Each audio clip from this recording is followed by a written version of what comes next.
computer. Hello, everybody. Today is December 1st, 2021. It is your boy, Coach Big, certified land investor. Glad to be here with you. Back at it again. Can't wait to get into it. Today, we're talking about some good stuff because let's be honest, we are in the last month of 2021. That means from January to now, we should have been working on a particular goal, right? I know a lot of us set New Year's resolutions early in the year. How many of us stick with those resolutions? How many of us actually had resolutions to get our money game up, to start investing, to start saving that nest egg, to start being more, wise and with our money, managing our money, budgeting our money properly so we can still live our life, but still have room for the things that we enjoy, that fill our cup, that makes us who we are. How many of us stuck with those goals? How many of us had a great grand vision around this time last year, got excited, but did nothing to get towards those goals? So today, I am going to continue my journey to help you become that investor. Now, we have some questions that were asked about land investing, and I'm glad to answer them, all right? So today, here we go. Here are some of the questions I'm going to be talking about because this is very important to how this all fits into your 2022. Because if you're not planning for your 2022, then you're going to have the same 2021, which probably looked like a 2020 with the pandemic, which looked like 2019, which looked like 2018, and so on and so on and so on. You're in the same spot. So let's see what we can do about that. So some of the questions I'm going to be answering today is, number one, what locations to invest, how to value the land, explaining the benefits of long-term in land investing versus short-term like gains. Right? Looking at when you're looking at certain areas, what are you looking for? What are the criteria to help you even look in that area to start investing in there in the first place? How do you do these things without a VA? How do you do these things on your own? Like, what do you do for a person who works a 9 to 5? Like, how do I make these things happen? Like, and more, because it all fits together. It all fits together. And these are some great questions. They came from different people. And like, it's so funny how this all works. I mean, I guess you ask and ye shall receive. So the first thing I'm going to say is this. Before you do anything, you got to get your mind right. You got to get your mind right. Because a lot of times there's a lot of opportunities that come our way and we don't take advantage. And sometimes we have an excuse. And it doesn't seem a bad one. It's not like, oh, well, I'm afraid. No one says that. It's, well, I don't have any money, or I have this money earmarked to pay off this bill, or, I have to do this, or I don't have the time. And saying it like that sounds like bullshit. I agree. But if you think about why people say that, the top of the list is something that does seem legit. But that first instinct, like what that sounds like bullshit, the way I phrase it, is really true. Don't let the dressing fool you. All right. So let's start with this. You have a 9 to 5 job. It could be a desk job. It could be manual labor. You could be a freelancer. You have some income coming in and hopefully it's on a more regular basis. And you're wondering, how do you get this stuff done? And you're wondering, well, even if I don't have the money on a regular basis, how do I make sure I make the most out of my investment? Well, let's start there. Because with the mind of an investor, you don't need a ton of time. All you need is dedicated, focused time. How much time does that need? I don't know. Do you have 30 minutes? If you don't have 30 minutes, then you have bigger problems. Everybody has 30 minutes. Now, obviously, if you can spend more time doing this, then yeah, you have the potential to speed up your results. But in general, you only need about 30 minutes. An hour would be great, but you don't need an hour, 30 minutes. Do I need 30 minutes every day? Probably about 30 minutes a day. 5 days a week, 7 days a week, it's up to you. But you need time, right? And with the mind of an investor, this isn't time that you got to force yourself. You got to, drag yourself into doing it. You're ready to do it because you know there's opportunity out there and you're just waiting to take advantage of it. You want to be in the right position so when that opportunity presents itself, you're ready to take advantage of it. So you have a 9 to 5 job. Now, when are you going to start? Are you going to do it early before you go to work? Or are you going to do it at your lunch break? You're not fucking around with the office gossip or having lunch with your friends all the time, or whatever. You're here to make money, or you're going to do it after work. Now, there's pros and cons to all of it. This is me talking from experience. I used to do it. I've done it. I didn't do a lot before work because I like to work out and things like that. But I know people who did, and it kind of sets the day up. Sometimes I would do it right when I get into the office, when I was still working my regular 9-to-5 job. So it was before work, but I was kind of at work, so it was a little bit different. And then there was times I would do things at lunch, and that was cool too. Sometimes it was a little bit make some phone calls here and there. But a lot of times I did it after work. But then the problem is you're tired. You got, if you have a wife and kids like I do, you got to tend to them. Maybe you have other extracurriculars, like I coach basketball, I play basketball. So those things tend to happen after work. So you got to figure out what works best for you, but understand you only need about 30 minutes to an hour every day. An hour is on the extreme end. 30 minutes is all you need. And most of that 30 minutes is, getting out more offers, returning a couple of phone calls, closing a couple of deals, and so on and so forth. Now, when you're selling property, you're going to get inquiries at different times of the day, depending on how you want to handle it. Maybe you want to answer them as they come in. Maybe you want to wait until you have a nice block of time to kind of, go through everything or with the people who called you earlier, but it is what it is. Now, with that said, you have a time. I want you to, in the comments right now, let me know, when do you think you can start to actually put in 30 minutes a day? Before work, during work, after work. And if you're after work, I want you to give me a time. Don't be like, oh, just say after work. I want hey, 7 to 7:30 or 7:13 to 7:43, right? Something very specific. Go. All right, am I getting anything? All right. Be very specific, be very intentional with your time.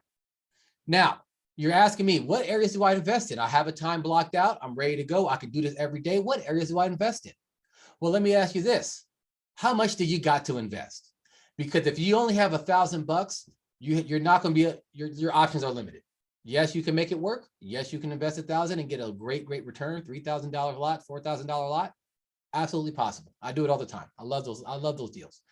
But that limits to where I can invest.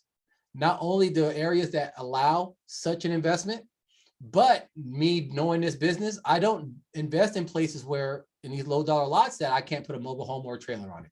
Because I know people who are looking to spend $3,000 to $4,000 for property, that's what they're looking to do. And if you can't do that, then that's a problem. Not every place allows for those mobile homes and those trailers and things like that. Therefore, that also limits what I'm going to do. So tell me, how much are you looking to invest? That will give you an idea.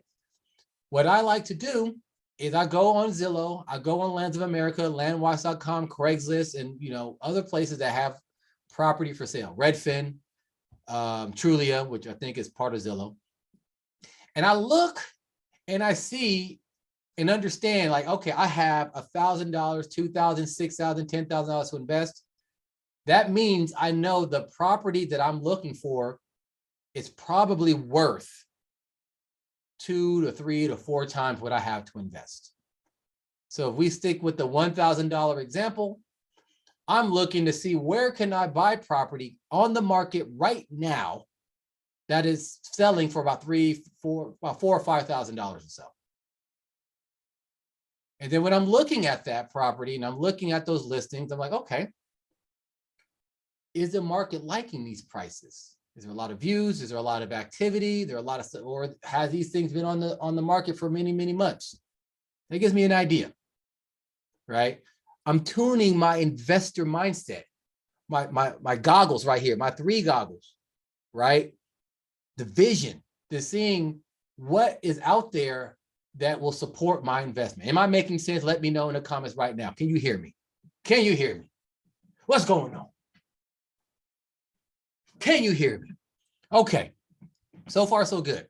I'm starting to understand. Now, sometimes that takes a bit of effort. Sometimes it's a 10-minute thing, part of your 30 minutes. Just looking around, playing with the different areas, the maps, checking things out, looking to see where I find property on the market right now that is roughly 3 times the amount that I have to invest. Now, if the amount you have to invest is like $500 and you're looking, where can I buy a property for $1,500? You're wasting your time. Don't do it. Go back to work, save up a little more, get at least $1,000, at least. The more you have, the more buying power you have. The more buying power you have, the more options of areas, the more options of places, of locations, and all those things. All right. So far, we're making sense, right? We're looking to invest our money. This is money that we can afford to lose. Now, it could be earmarked for investment, and I really haven't lost any money doing this, but that's just the rule of thumb. Now, so far, making sense? Okay, good. Now, let's say you do find an area. Let's say you're like, okay, I think I see an area where that supports my investment. I think things are cool. You got to put a list together. In the training, I kind of show you how to do that. You can do it by hand, or you can do it. You can pay for a list. Now, October 18th to the 22nd, I did a live crash course for a week. I walked people through the process of the research. First, it was developing the mindset, the research, finding an area, putting a list together, getting the skip trace, and actually putting out offers. I did that all in 1 week with you people. If you let me know, I might do it again. It was fun. I actually had a good time. It was a lot of work, but it was kind of fun. So let me know if you want me to do that again. But let's just say you understand how to put a list together, whether you're building it by hand for free or you're paying a service to download a list of people and you're ready to start contacting people. Now, if you have a 9-to-5 job, guess what? You're probably going to do a lot less texting and a lot more mailing, because as you mail, you're sending offers out there. And the way I offer things, I only talk to people who are interested in selling me their property at the prices I want to pay. So I do a little bit of due diligence, a little bit of research, understanding, okay, this area supports the prices that I want to sell at. I want to sell this property for $5,000, but I have to buy it for about $1,000, maybe $1,200, $1,500, depending. That means I'm going to tell people, hey, Mr. Joe Blow, I want to buy a property for about $1,000, $1,500. If you want to sell me to that price, I'll make it easy for you, make it fast. I'll make it convenient, so you don't got to worry about it. I take care of everything. Just let me know. If you don't want that price, don't talk to me. So in that way, I only hear from people who want to deal with me. And I have a 9-to-5 job. I can't be answering the phone at all times. I don't answer the phone at all when people contact me. I let it go straight to voicemail. The voicemail is very clear instructions, tells them what to do, what I need from them. And then during that 30-minute time I booked for myself every day, guess what I'm doing? I'm talking to people. I'm calling them back.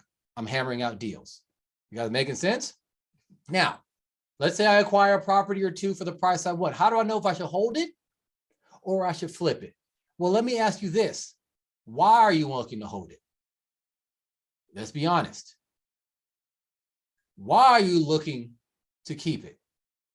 If you think you're going to do something with it, I'm going to ask you, how serious are you? What do you know about building shit?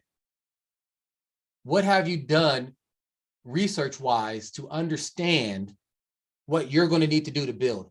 How much capital do you have to actually build the thing? Are you just going to buy it now and expect to hold it for 17, 18 years as you slowly get the money up? Or maybe it's time to flip it real quick to build that capital so you can actually have some money if you really are serious about buying land to build on. Depends on you. Most people who say they want to do something with their property don't. And I'm not just talking about the dreamers and the entrepreneurs out there. I'm talking about the people who I buy from every single day, because they plan to build a house. They plan to do this. They plan to, and the lot never got developed. Why do you think I can get the lot, or you can get the lot so cheap? So hold or not? I don't hold. I don't have any plans to build. My business is just helping people who don't have property to get it, and those who have it, who don't want it, to get rid of it, to get rid of their burden. That's my job. I'm not looking to build anything. Now, if I am looking to build, that's a different situation. Now, are you looking to hold for speculation? Me thinking like, well, I think this area is going to blow up. Perhaps it will, but will the area blow up in that little subdivision that you own the property? Maybe it will, maybe it won't. I can't tell you, right? You may buy a property in the quote unquote bad part of town or the bad part of the county, And because things are blowing up in the good part of the county, you're expecting your lot to like, oh, it's finally worth something. Doesn't necessarily mean anything. Homes in the hood are still homes in the hood. You know what I mean? So hold or not to hold. For me, I'd say flip the damn thing. Flip it. Get it rid of it. Get it to somebody that's going to do something with it, because at the end of the day, most of us aren't going to do anything with the land. Now, if you have a serious desire burning in your heart and you really feel you're going to do something with it and you have the know-how or you have the resources and the expertise to actually do something a lot, then by all means hold it. Or if you know some kind of what's really going on in a particular area, you're plugged into the city council and you know high-ranking officials that are letting you know, hey, we're going to develop this part of town or that part of town, or here's the things that are happening, then by all means hold it. But if you're just speculating, you're like, well, I think it could happen. It happened in this other place. Maybe it can happen here. I mean, sure, it might, but it might not. And if it does happen, do you want to hold a property for 15 years paying property taxes, hoping that it pays off? Or do you want to get it and sell it before anything happens? And now you took $1,000 and you turn into $4,000. Or you have $4,000, you turn into $12,000. If you had 12, you turn into 30,000, and so on and so forth. It's a personal decision. I don't hold because I know I'm not going to do nothing with it. You're probably not going to do anything with it either. Sell it. That's my thing. Now, when I'm selecting an area to work, do you consider the number of prospective buyers in the area before moving in? As in other competition, I absolutely do. But it depends on what the upside is. I think there's enough for everybody out there. The only issue is there's a lot of people out there who are trying to learn land investing on their own, and they're making a ton of mistakes.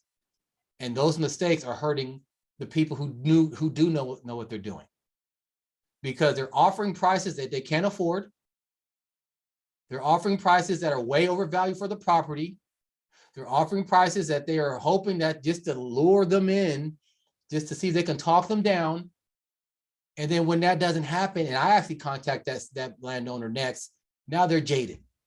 Now they make things more difficult for me because some knucklehead thought they can just watch a YouTube video and just like, oh, I got it, I'm good, right? Nothing wrong with trying to do it yourself, by all means, but damn, you got to be a little bit more informed. Now, sometimes it's not even a person who's trying to do it for free. Learn the skills for free. It's if someone they bought like a $500 course and they're flooding the market with the same offers, the same bullshit, right? This is a different level of confidence that goes into it. And it's the same issue. Now, I know how to rise above the noise just for the fact that I know how to make sure I don't actually do what everybody else is doing. You know, I don't come a commodity. I'm different. My messaging is different. How I approach people is different. How I approach business is different. The fact I actually follow up with people and most people don't, that makes me stand out. So it does help. But here's the thing. When you're in virgin territory where nobody's doing deals or not many people, you get the prices, you get premium pricing. That's how you can get it for $500, $600, $800 and sell for $4,000, $5,000, $6,000. Because you're doing it in a way that it is full of integrity. And again, you're not dealing with a bunch of newbies out there who is just rooting for everybody. So I absolutely look to actually make sure I go away from competition. Now, it doesn't always happen, but because I know what I'm doing, and again, I know how to rise above the noise, it doesn't make me run away from a particular area. I just know I got to roll my sleeves up, enhance my offers a bit, throw them a couple more bones, knowing I'm still going to get a fat ROI at the end, make the buying process as simple as possible, and then make sure I get something that I know is going to sell quickly so I don't mind a little less ROI, because I'd much rather a small piece of a watermelon than a whole grape. You know what I mean? So when I talk about scaling my business, I do talk about not needing a VA. Now we're working 9-to-5 jobs here. We're still going that theme. How do I do this without a VA? Well, let's be honest. Unless you are overwhelmed with people trying to give you land or trying to give you money, what the fuck do you need a VA for? What are you doing? Because let's be honest, most times we're getting maybe 1 or 2 inquiries, serious inquiries per week at the speed that we're going. And if you're going full time, you're getting a couple per day. What else do you have to do? Just answer the call, 5-10 minutes, yes or no on the deal. If they say yeah, great. Due diligence for an hour. Boom, boom, boom, boom, boom. Making sure the title is clean, doing a proper title research. Or if you're not bold, if you're kind of scared, or the amount of money that is just too great, then just give it to a title company and you're not doing anything anyways. Like, what else do you have to do? When you're marketing, you're selling property, you're putting an ad out there once, a good ad, and the people who use VAs for this, they're doing themselves a disservice. They're paying for someone to put up a shitty ad that's not going to get them any money, but whatever. You put up one good ad, you put one here, you put one there. It's pretty much the same ad in 3 or 4 different locations. Maybe you run some Facebook marketing, throw some Facebook marketing money behind it, and let people call you who's ready to buy. Have a nice CRM system that you can keep track of buyers, making sure they say they're going to do what they said they're going to do. Hey, I'm going to check out the property. Okay, I'm going to check in on you 2 days and see if you actually did it. Hey, did you check out the property? No, you didn't. Okay, what the fuck is wrong with you?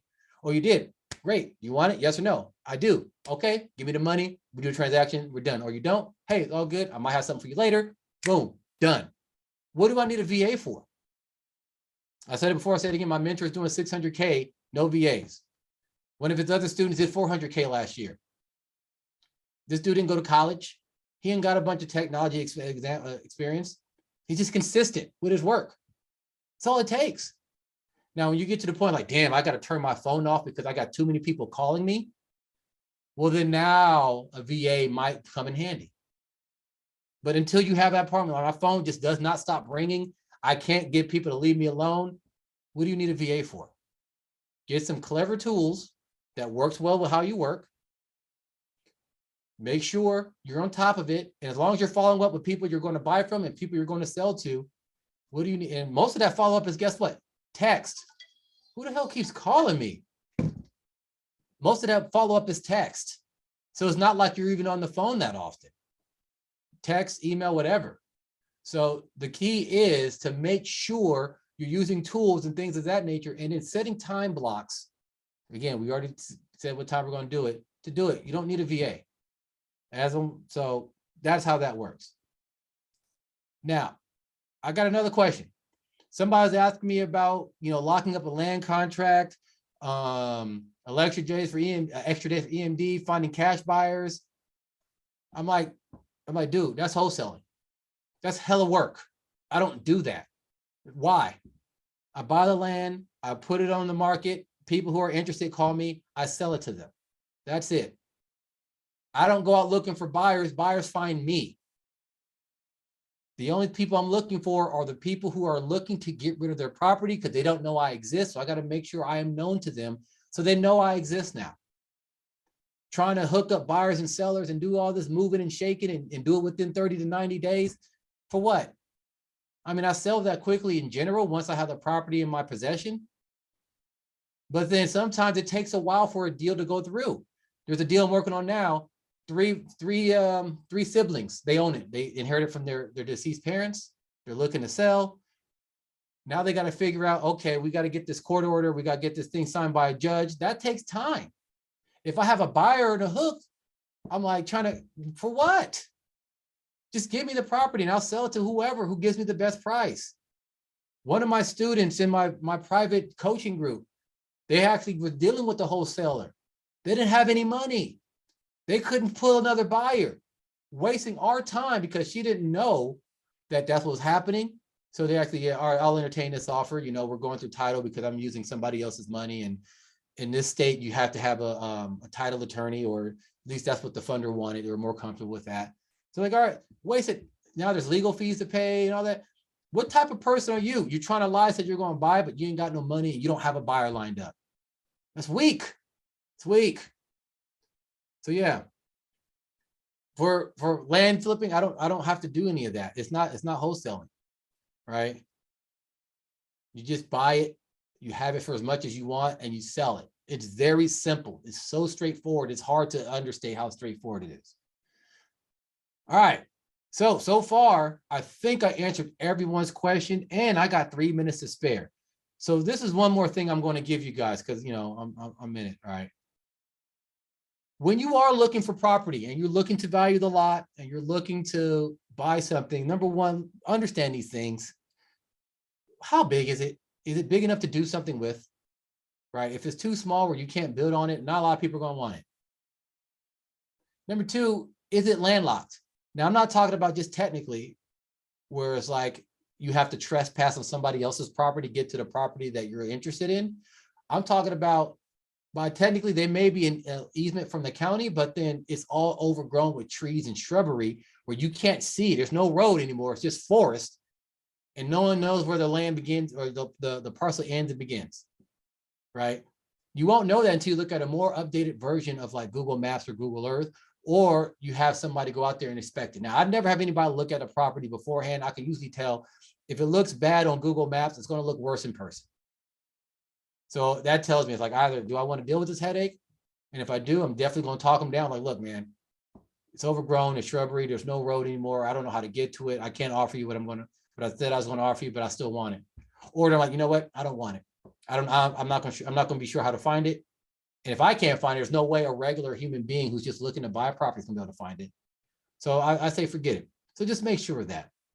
Again, you look sure, make sure the back taxes, the situation isn't too crazy. Sometimes it's good understanding how much you want to get and all that. And just make sure you're buying it for as low as possible. Low as possible. Don't get excited. Don't get impatient. You guys saw the story I put about me driving home and how impatient I got and made 3 mistakes because of those rash decisions. Don't make the same mistake trying to buy something because you're excited. At the end of the day, it will sell, but it's going to take a lot. It's going to take a lot more effort, and you're not going to get as much money as you want. So hopefully you guys understand that. Hopefully you guys understand everything that I put together. The good news is this: next week, because we're going to head into 2022, I'm gonna have something for you guys. I'm gonna have something for you guys, so we can start the new year off right. For those of you who are serious about land investing, I'm gonna have something for you. So stay tuned for that. But other than that, it's Coach Vic. I'm glad to have gave this with this game to you guys. This was fun. A little bit of a break from what I normally do. And hopefully you found this useful. And I will see you guys next time. Peace.